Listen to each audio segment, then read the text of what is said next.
శంకర్ ప్రసాద్ గారు చిరంజీవి గారి గురించి కాదు, ఇప్పుడు కాసేపు శంకర్ ప్రసాద్ గారి గురించి మాట్లాడాలి. అండ్ ఈ సినిమా కథ చెప్పిన తర్వాత, ఈ టైటిల్ చెప్పాక, సో ఆయన ఒరిజినల్ నేమ్తో ఒక క్యారెక్టర్ పెట్టి ఈ సినిమాలో ఎంత అల్లరి చేయాలో, ఎంత గోల చేయాలో అంత గోల చేసేసాను. అండ్ చాలామంది ఈ సినిమా ఒక ఎంటర్టైన్మెంట్ ఫిల్మే అనుకుంటున్నారు. ఈ సినిమాలో అంతకు మించిన ఎమోషనల్ డ్రామా కూడా ఉంది. అది మీరు సినిమాలో చూస్తే మీరు కనెక్ట్ అవుతారు.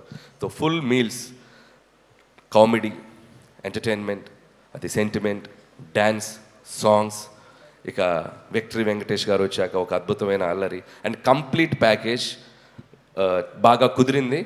సో ప్రతి సంక్రాంతికి, అంటే ఇది 4th సంక్రాంతి, నేను వస్తున్న సంక్రాంతి, చిరంజీవి గారు, వెంకటేష్ గారు అయితే అబ్బో వాళ్ళు చూడని పండగలు ఎన్నో, వాళ్ళు చూడని పండగలు కాదు.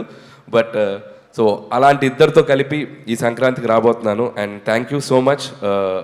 మళ్ళీ ఆడియన్స్ అందరికీ నా థ్యాంక్స్ చెప్పుకుంటున్నాను. ఎందుకంటే